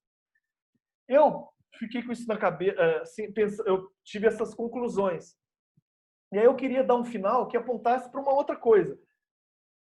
Só que aí é muito difícil apontar para uma outra coisa que não existe, né? Eu não sou o gênio da raça, então eu falei, então eu vou fazer uma fratura, que seja pelo menos uma fratura. E essa fratura nesse concreto, que esse concreto está um momento muito ruim para mim, que eu não sou branco, rico e da elite, está muito ruim para mim. Então eu quero criar uma rachadura. No filme, a proposta é que, não que o filme vá criar uma rachadura, mas no universo do filme que eu criei, que o final, a ponte, assim, pode ter uma rachadura. Essa rachadura pode aumentar ou pode diminuir, ou pode ser fechada e não deu em nada. Quando eu falo essa rachadura, é o Brasil. O Brasil pode ter essa rachadura que pode ter uma esperança ou não, de tensões. mas tem que ter tensão, porque senão não racha. As conquistas trabalhistas, as conquistas humanas, as conquistas assim, para quem não tem nada, é só com tensão. Quem está na liderança, quem é o bambambam lá, já, né, o dono da van, ele não quer que o cara da Havaiana que usa trabalhando de pedreiro vire o dono da van, né? Seja seu. Então tem que ter tensão. E aí eu pensei nesse final, eu falei, não, tem que ter uma tensão nesse final, tem que ter uma rachadura, não pode ser só isso. Eu quis fazer isso. Aí o que eu fiz? Eu peguei uma bola, minha bola de futebol, já que eu filme de futebol, o Maracanã nessa época já estava para inaugurar, né? 2017. A Copa foi. Nossa, já estava inaugurado, tô falando besteira aqui. Já teve a Copa do Mundo, gente, 7-1. A Copa. Mas virou o Maracanã, que o futebol é uma coisa muito forte, preta. Tem uma questão muito forte da negritude. O futebol brasileiro é muito forte na negritude, importante. E o futebol, que era popular, o seu ingresso, o Maracanã virou uma arena, virou uma coisa mais elitista. Então, o pobre agora vê o jogo na Globo, gratuito, e não consegue ter acesso ao campo, porque o campo está mais caro, está tudo mais caro, né? Pipoca está mais caro, né? O picolé está mais caro, é tudo muito caro. Eu era da época que seria R$1 a geral. Maracanã não tem nem mais geral, acabou a geral. Só para ficar nesse assunto. E aí, o que acontece, essa tensão? Eu pensei, o meu pensamento foi isso. Um grupo de torcedores, de vários torcedores de esquerda, eu fiquei sabendo, torcedor do Flamengo, Fluminense, Vasco, Botafogo, América do Rio e de alguns times de subúrbio, esses representantes de esquerda, nessa época eles iam para o Maracanã para dar um grande abraço numa estátua lá, estátua a gente fala que é a estátua do Bellini, mas não é do Bellini, mas é a estátua do Bellini, em frente ao Maracanã, eles iam dar um abraço simbólico. Aí eu falei, poxa, vou levar uma bola e vou soltar a bola lá no meio do campo, quer dizer, o Maracanã, a gente está fora do Maracanã, mas aqui, vocês não vão tomar o nosso futebol. A gente está nessa brecha, a gente não está na arena rica, mas a gente está nessa brecha. Futebol somos nós também. E aí eu ia soltar a bola para a gente jogar bola lá com esses torcedores, e aí eu ia chamar alguém da rua, se tivesse alguém passando, vem aqui pra rua, o vendedor de não sei o quê, vem pra rua, vamos jogar. Só que é claro que, não é claro, a gente tem esse pensamento, mas não deu certo. Primeiro que estava chuviscando. E porque estava chuviscando, foram umas 7 pessoas. Das 7 pessoas, tinha umas pessoas mais velhas que não estavam querendo jogar bola. Aí eu falei, nossa, que horrível. Só que olha só, a realidade esfregando na cara. O que acontece? Isso, Bruno, é gentrificação. É a gentrificação geral e isso passa também pelo futebol. Tem uma gentrificação do futebol. Que, por incrível que pareça, na Europa, que começou com isso, está querendo voltar. Tem uma discussão lá da volta, de acabar com a arena, voltar os trabalhadores, eles que são os maiores, eles que gritam, né? É a voz da torcida, a torcida mais... Os outros são só viram torcedores consumidores. É o cara que senta, eu paguei, pô, o time erra uma coisa, eu paguei, eu quero ver, e aí vira isso. Mas quando eu cheguei lá e não deu certo essa minha ideia, esse seria o final do filme. A gente jogando bola, com o Maracanã ao fundo, a gente jogando bola ali como se fosse na rua, né? Mas não é na rua, mas ali. E entra quem quiser. Tava esse cara batendo bola do lado de fora, que é o cara que eu filmei em 2011, que era funcionário do Maracanã. O funcionário do Maracanã em 2011, que era anos, né? Ele batia a bola no Museu do Maracanã. Eu falei, cara, você lembra de mim? Ele não lembrava. Aí eu fui, peguei a imagem, por sorte tinha a imagem dele batendo bola em slow motion. Aqui você, slow motion. Aí ele, a gente filmou lá em 2011. Ah, tá, tô lembrando. Pois é, cara. O que você tá fazendo aqui, do lado de fora do Maracanã? Você tinha que estar lá, o Maracanã já... Aí ele me contou a história. Ele foi demitido. Teve uma reforma trabalhista no Maracanã antes da reforma do Temer. Ele foi mandado embora para a reforma. Aí, na hora que reformou, eles queriam contratar ele, mas a preço de merreca. Aí ele achou, não dá. Aí ele ficou lá do lado de fora pedindo ajuda aos turistas. Ele bate bola, tira uma fotinha aqui e ajuda os turistas. E aí, a hora que veio aquilo ali, caramba, infelizmente, esse é o final do filme. Infelizmente. Tá aí. Pro filme, muito melhor. Que casa tudo. Casa o personagem que no início é desfocado e só aparecia ele desfocado e não aparecia muito a cara, tem ele no final. E esse final, que foi a vida entregando pro filme, que pro filme ficou maravilhoso, mas pra vida real é uma grande merda, eu já tinha uma certa montagem do filme, eu tive que refazer a montagem por causa desse personagem que de fato virou um personagem real. Eu lembro que eu falei, não, então eu marquei um outro dia, marquei no outro sábado, e eu filmei algumas cenas com ele batendo bola. E aí tem um cara lá que ele quis entrar. Eu falei, pô, posso entrar? Eu falei, pode. É um cara que gostou muito. Ele vende lá também. Ele tem um carrinho que vende coisinhas, souvenirs para o turista. E ele bateu bola lá com o cara. E eles batem bola bem, eu dei essa sorte ainda. Então, aí eu já estava indo embora, eu já estava indo para o metrô, quando me veio assim, caramba, eu não posso só ter essa imagem. Eu vou voltar e vou ter essa, sei lá, nem que eu não use, mas eu vou usar o som. Eu quero esse depoimento desse cara. Sei lá se eu consigo ele de novo. Aí eu fui lá, gravei ele com depoimento, no celular, carro passando, peguei o celular, taquei na boca dele quase assim. Fala aí, cara, fala aí. Por que você está aqui, Márcio? Márcio, artista da bola. Aí ele falou, é isso que está no filme. A imagem desse celular e o áudio desse celular. Gravado em dois momentos diferentes. Primeiro eu gravei o som, primeiro eu gravei a imagem, depois eu gravei o som. Juntei as duas no final. E aí, isso eu tive que revisitar a montagem do filme. Para fazer, não sei se vocês notaram, mas no início ele é só um símbolo. No início nem aparece a camisa da seleção. Assim, depois que ela foca. Aí você vê a camisa da seleção. E aí eu tinha que montar assim, ele aparecendo aos poucos. Em que momento que ele aparece? A cara dele, sem ser slow. Aí tem um momento lá que ele aparece dando uma embaixadinha, ele colocando a bola assim, tirando a camisa, né? E aí ele para mostrá-lo aos poucos, para no final, não necessariamente para o apêndice do filme, dar uma explicação mais sobre a questão. E aí a questão do celular e a estética,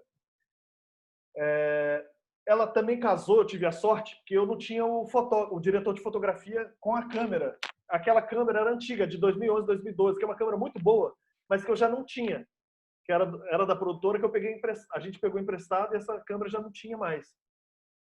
Que tem imagens, e esse diretor de fotografia ele é muito bom. Foi ele que criou a cena do slow motion, que eu acho a autoria dele. Ele que ficou solto lá, não, peraí, deixa eu gravar isso aqui. A gente não pediu para ele fazer aquilo.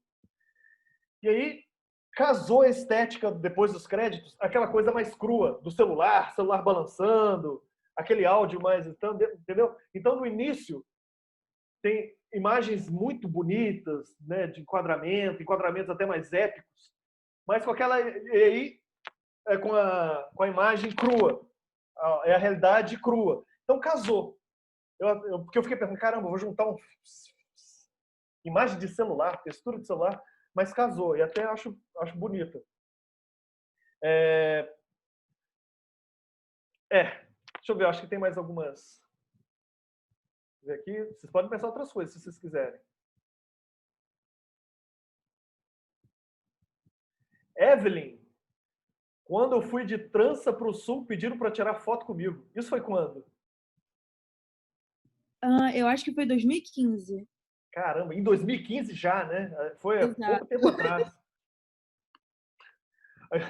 Eu fui para o sul em 2004. Ninguém pediu para tirar foto comigo, eu acho que as pessoas fugiam. O pior é que já me pediram 2 vezes para tirar foto comigo.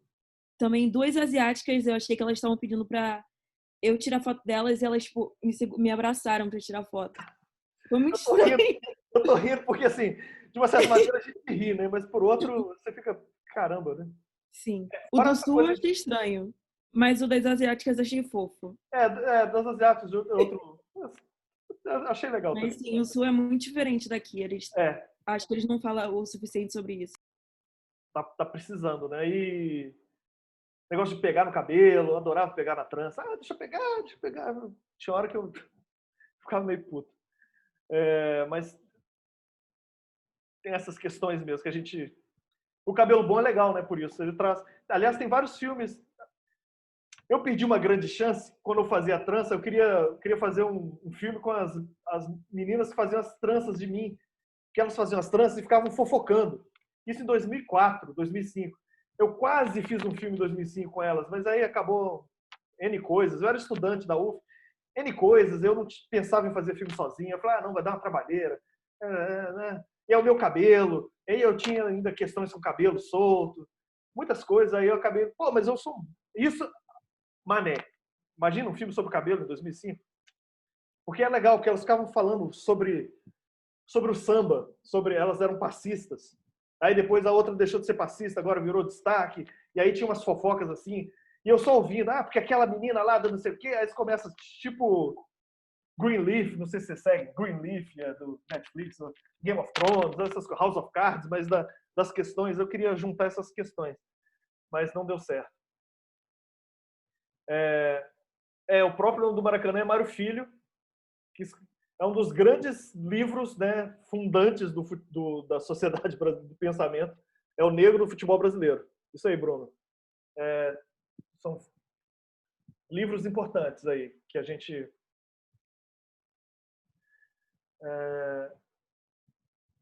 Uma vez fizeram um trabalho sobre a elitização do Maracanã, a Camila. Tem 2 filmes sobre a elitização. Não sei se você está falando de trabalho de cinema. Mas tem o do Pedro Asberg, chama eu sempre confundo. Tem Geraldinos, é um curta um pouco mais recente, deve ter uns 5 anos, que é bem legal. E o outro é Geral. Geral tem até... Geral é feito por uma negra. E ela era, eu não sabia, ela era antes jornalista esportiva. Ela era jornalista de campo, repórter de campo. Aí ela foi para o cinema. Quando ela viu que a Geral ia terminar no Maracanã, ia acabar, ela fez questão de fazer um filme da Geral e gravou o último jogo em que tinha Geral. O filme tem no YouTube, eu vou caçar para vocês, vou mandar para vocês. Seria bacana se ela... Essa era uma outra pessoa que eu queria, Ana Luísa Azevedo, que eu queria que tivesse aqui, mas eu tenho a questão de agenda. Mas... Você sabe qual, Camila? Você lembra?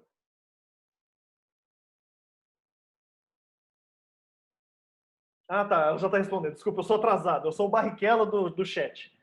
A Camila, você já vai perguntar para alguém. Então, foi um trabalho que as meninas fizeram para uma aula e eu achei muito interessante, assim, porque eu não fazia ideia. E aí elas mostraram fotos de bem antigamente, que eu lembro que a menina, o avô dela, tinham várias fotos Olha, do legal. Maracanã antigamente. E ela reuniu essas fotos que só dela tinha e botou no trabalho. Foi uma coisa bem diferente. Aí todo mundo... Enfim, aí me marcou, né? Isso você falou e eu lembrei. Poxa, que bacana, Camila. Se você conseguir... Até eu tenho um grande amigo, eu fiz um grande amigo do cinema. Ele é diretor do Cinefute, não sei se vocês já ouviram.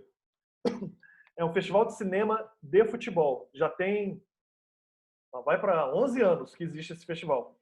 E ele é um dos...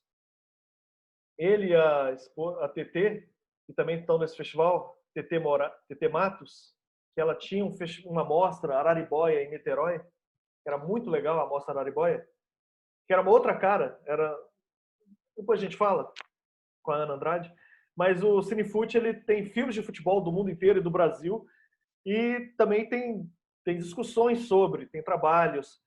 Isso eu acho muito interessante. Eu acho que futebol é um filtro, é um jeito de ver o Brasil que enriquece de um jeito que às vezes as pessoas... Por exemplo, você vai analisar pela música brasileira o Brasil. Você analisa o futebol, você pensa no Brasil. Se você tira da equação Brasil, ou você tira a música, ou você tira a religião, você vai ter um entendimento meio capenga da coisa. Já é meio difícil você ter um entendimento da coisa. Mas se você tira um desses elementos, por exemplo, tirou o futebol, cara, já está meio capenga. Você já saiba que já está meio manqueta. Mas é bacana, Camila. Eu gostaria de de ver. Eu tenho contato ainda com uma das meninas, aí eu vou perguntar pra ela se ela se incomoda de ceder esse material, se ela ainda tem no Tá legal. computador dela. Inclusive, acho que o Rômulo tá aqui também, ele também era da minha sala quando teve esse trabalho. Aí eu vou ver com elas. É até legal, porque se elas se interessarem para além disso, para outros trabalhos, porque agora estão surgindo vários trabalhos acadêmicos sobre futebol, sobre... Sim, esse delas ficou muito legal, ficou assim, eu achei super interessante, porque todo mundo tava seguindo uma linha no trabalho e elas vieram com um viés totalmente diferente, uma coisa diferenciada, realmente. Porque o futebol, ele traz uma... Eu sou professor de educação física, então, antes de ser cineasta. O futebol traz essa... Acho que eu já... Não sei se eu falei antes. Mas o futebol, ele traz essa coisa do... Quando você... Socialmente, por exemplo, eu lembro quando eu era criança, no campo eu posso falar palavrão. Aí eu falava palavrão. E os palavrões eram homofóbicos, machistas, racistas. Não, racista era... Eu nem lembro se era racista, mas tinha muita homofobia. Nossa, eu falava muito xingamento homofóbico. Então hoje ali você exacerba, né? Então aquela cor...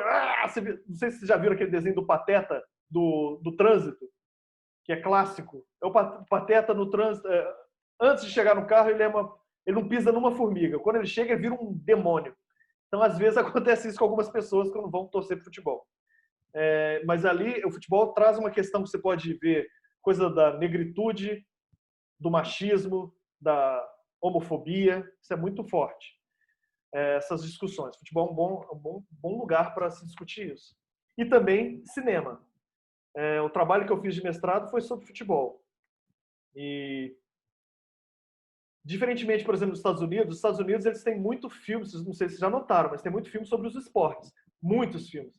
Sobre basquete, futebol americano. Tem vários filmes sobre isso. E aqui no Brasil, não tem tanto filme sobre futebol. Tem mais filme do que a gente imagina, mas não tem tanto sobre futebol quanto deveria ter. Porque ele é um manancial de coisas. E eu tenho algumas teorias do porquê também, porque o que a gente vê muito na televisão é futebol. Mas só que é um tipo estético de futebol, né? É o jogo de futebol com um jeito estético e também aquelas discussões, um canal só falando de futebol, o esporte, quando vai falar, só fala de futebol. Então existe, por um lado, você não tem uma reflexão sobre o futebol, uma reflexão audiovisual sobre o futebol, mas por outro lado você tem uma overdose do assunto futebol. Então essa é a minha hipótese do porquê que não tem tantos filmes sobre futebol no Brasil. Tantos quantos deveria ter. Porque a pessoa, não, chega. E aí você chega até num ponto e aí é uma coisa preconceituosa do cinema brasileiro de filmes de futebol. Isso tem muito. Esse filme aí não vai passar em outros... Eu sei porque eu já fiz filmes de futebol e eles não passam em festivais assim, não. Não gosto de futebol, não. Aí nem vê. Nem quer saber. Tem gente que não tá nem aí. Então tem essas questões também. Então vira uma coisa de nicho. Gente, tá livre aqui as questões, desde as questões de filme, do mais triste, até questões maiores de cinema, dúvidas que vocês tenham. Se eu souber responder, eu respondo. Dúvidas sobre o trabalho final, sobre o andamento da disciplina. O que vocês gostariam de... Tá livre aqui para vocês, tá? Hoje é uma aula meio diferente. Aproveita e me xinga. Meu Deus do céu! Gente, ninguém falou não, são 10 horas. 10h10. Estou me sentindo emicida aqui na live dele. Não. Caramba, 10h10, eu cheguei atrasado. Perdão. Então, eu, particularmente, eu não vou falar mais nada. Assim, a não ser que vocês... Eu vou dar as considerações finais para vocês. Se vocês quiserem falar alguma coisa, perguntar alguma coisa, aí eu respondo. Senão, eu vou ficar calado. Perdão, gente. Tô quase batendo o martelo, hein?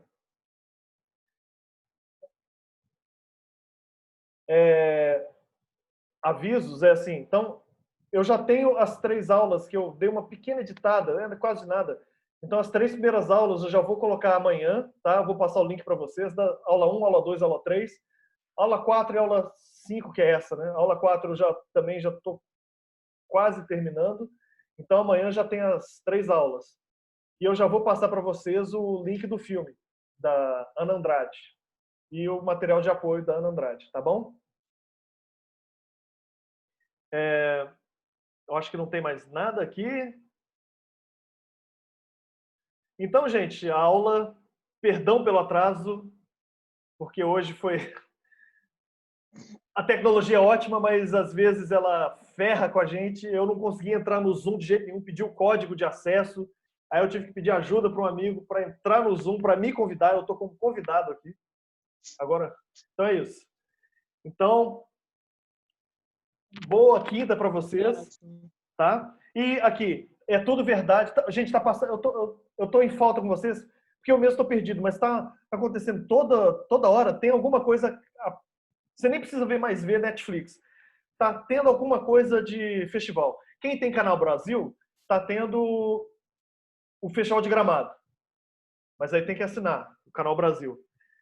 Quem não tem Canal Brasil, começou hoje, ou não começou hoje, o É Tudo Verdade, que tem vários documentários interessantes. Inclusive, a estreia hoje foi de um cara que eu adoro, Patrício Guzmán, um chileno, que eu perdi, claro, só fiquei sabendo depois. Mas está tendo várias coisas, viu? Tem aquele link que eu passei da Larissa fulano de tal, tem uma mostra do Itaú, que eu até perguntei, tem essa mostra do Itaú sobre diretoras negras.